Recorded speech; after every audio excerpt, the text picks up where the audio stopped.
अब मिशन चंद्रयान 3 पर इस वक्त पूरी दुनिया की निगाहें हैं। अगर सब कुछ सही रहा तो कल का दिन भारत के इतिहास में स्वर्ण अक्षरों में लिखा जाएगा और विश्व इस बात की गवाही देगा कि भारत ने पहली बार नहीं दूसरी बार में ही वहां जाकर के लैंड कर दिया जहां पर आज तक कोई भी देश यानी कि रूस, चीन और यूएस कभी नहीं जा पाया है चांद पर। क्योंकि 14 जुलाई को जो मिशन भारत ने लॉन्च किया वो अब कामयाबी की दहलीज पर खड़ा है। 14 जुलाई से लेकर अब तक क्या क्या हुआ, कैसे भारत का चंद्रयान चांद की दहलीज तक जा पहुंचा है, सब कुछ आपको ग्राफिक्स के जरिए समझाने की कोशिश करते हैं। सबसे पहले यह समझने की कोशिश करते हैं, देखिए 14 जुलाई 2023 को भारत ने मिशन चंद्रयान को लॉन्च किया था और उसके बाद 16 मिनट बाद पृथ्वी की कक्षा में चंद्रयान 3 जाकर पहुंचा था और उसके बाद 14 से 31 जुलाई तक चंद्रयान 3 पृथ्वी की कक्षा में घूमता रहा। लेकिन धीरे धीरे अगर आप देखें तो वो पृथ्वी से धीरे धीरे दूर जाता रहा। ये पृथ्वी की कक्षा में घूमता रहा चंद्रयान और हर लूप के साथ आप देख रहे हैं ये पृथ्वी से धीरे धीरे बाहर जाता गया। और उसके बाद क्या हुआ, उसके बाद वो सीधा चांद के गुरुत्वाकर्षण के और चांद के ऑर्बिट पर बाहर से घूम गया। तो यानी कि पृथ्वी से बाहर निकलते ही स्विंग करके चांद की तरफ चला गया ताकि वो कहीं और अंतरिक्ष में घूम ना जाए। इन दोनों के गुरुत्वाकर्षण के बीच में इसका यूज किया गया और इससे फ्यूल भी बच गया क्योंकि आपने स्लिंग शॉट किया है। एक गोलाकार धरती से दूसरे गोलाकार की तरफ आपने अपने आप को स्लिंग शॉट किया और फिर यहां पहुंच गए और धीरे धीरे फिर जहां आप इलिप्टिकल ऑर्बिट की तरह पृथ्वी से दूर जा रहे थे उसी इलिप्टिकल ऑर्बिट फॉर्मेट में आप धीरे धीरे चांद के पास चलते गए। फिर 25 इंटू 134 किलोमीटर। अब देखिए 23 अगस्त को शाम 6:04 पर चांद पर सॉफ्ट लैंडिंग होनी है। पहले यह समय 5:30 से 5:35 के बीच में था, उसको रिवाइज किया गया है। अब भी उनका यह कहना है कि अगर कोई भी डाउट रहा तो हम इसको रीशेड्यूल कर देंगे।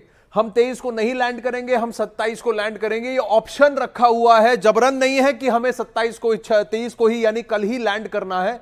अगर सब अनुकूल रहा तो हम लैंड करेंगे, कुछ भी अगर हमें डाउट लगा तो 27 को करेंगे। क्यों? ताकि ये विक्रम लैंडर एक और ऑर्बिट करेगा उसी ऑर्बिट इसमें गोलाकार में और फिर वापस 27 तारीख को उसी जगह पहुंचेगा। तो ये मिशन चंद्रयान 3 जो चांद पर पहुंचेगा और पूरा भारत कहेगा जय हो और पूरी दुनिया कहेगी जय भारत। चंद्रमा पर चंद्रयान की लैंडिंग की घड़ी नजदीक आ रही है। चांद पर सॉफ्ट लैंडिंग के लिए इस बार इसरो ने उन तमाम खामियों से सीख लिया है जो चंद्रयान 2 में हुई थी। सेंसर से लेकर कैमरे तक और इंजन से लेकर इमरजेंसी लैंडिंग की प्रोग्रामिंग तक कि सडन एक्सेलरेशन अगर होता है तो उसको कैसे आप ऑटोमेटिक ब्रेक कंट्रोल करें और उस स्पीड पे लैंड हो जाए ताकि चंद्रयान 3 या विक्रम लैंडर जब नीचे उतरे तो क्रैश ना हो, टूट ना जाए। और चंद्रयान 3 विक्रम लैंडर की टांगों को भी सॉलिड कर दिया गया, मजबूत कर दिया गया कि अचानक अगर जोर से धम से गिरे भी चांद की सतह पर तो अपने टांगों पर खड़ा रहे और उस शॉक को वो एब्जॉर्ब कर सके। चंद्रयान 3 को तकनीक के लिहाज से और भी ज्यादा बेहतर बनाया।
चार थ्रस्टर इंजन हमने लगाए हुए हैं लैंडर मॉड्यूल में।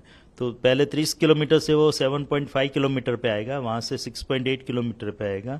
उसके बाद वो 2 इंजन हम बंद कर देंगे और फिर 2 इंजन से ही नीचे की ओर प्रयाण करेगा। जो 2 इंजन उसको रिवर्स थ्रस्ट देंगे, जिसके कारण जैसे कि मैंने बताया जब 30 किलोमीटर पे था उसकी गति 1.68 किलोमीटर पर सेकंड थी, वो 6.8 किलोमीटर तक आते आते 350 मीटर पर सेकंड तक हो जाएगी, यानी कि 4 गुना कम हो जाएगी। उसी तरह वो 6.8 किलोमीटर से फिर 800 मीटर तक आएगा और तब लगभग उसकी स्पीड जो है वो 0 मीटर पर सेकंड जैसी हो जाएगी। विक्रम लैंडर को चांद के साउथ पोल में उतारना है, जहां दुनिया का कोई भी देश अब तक नहीं पहुंचा और ना ही किसी को वहां की जमीन की सटीक जानकारी है। इसरो के पूर्व साइंटिस्ट के मुताबिक चंद्रयान 2 की लैंडिंग प्रक्रिया के बाद मिले डेटा को ध्यान में रखते हुए चंद्रयान 3 मिशन में काफी सुधार किया गया है। सेंसर को बेहतर किया गया है, कैमरे के अपडेट वर्जन को लगाया गया है।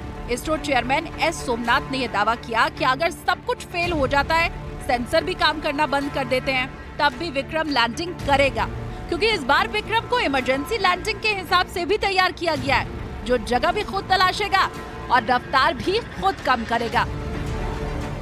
साल्वेज मोड, एक इमरजेंसी मोड भी रखा हुआ है जो उसको ऑटोमेटिक लैंडिंग की ओर ले जाएगा, जिसमें वो खुद ही निर्णय करेगा कि कौन सी जगह श्रेष्ठ है उतरने के लिए। क्योंकि आपको पता होगा कि हम साउथ पोल यानी कि जो चंद्र के दक्षिण ध्रुव की ओर जा रहा है, कि वहाँ की जमीन बहुत ही उबड़ खाबड़ है, उसमें काफी क्रेटर्स और बोल्डर्स है, तो जमीन उतनी सपाट जमीन नहीं है जो कि विषुवत वृत्त पे पाई जाती है। तो बाकी जो भी लैंडिंग हुए हैं दूसरे देशों द्वारा, अमेरिका या चीन या रशिया द्वारा, वो सब लैंडिंग विषुवत वृत्त पे हुए चंद्र के। चंद्रयान 3 इतिहास बनाने से अब महज कुछ ही घंटे दूर है। 23 अगस्त को शाम 6 बजे के बाद इसरो चंद्रयान 3 के लैंडर मॉड्यूल को चंद्रमा के दक्षिणी ध्रुव की सतह पर उतारने की तैयारी कर रहा है। इसरो साइंटिस्ट का मानना है कि लैंडिंग में सबसे अहम आखिरी के 15 मिनट होते हैं। 2019 में चंद्रयान 2 की लॉन्चिंग में लैंडर मॉड्यूल चंद्रमा की सतह पर करीब 2 किलोमीटर की ऊंचाई तक पहुंच गया था, लेकिन फिर अचानक उसका संपर्क टूट गया। इस बार मिशन में उन तमाम खामियों से सीख ली गई है और लैंडिंग के लिए बेहतर तकनीक का इस्तेमाल किया गया है।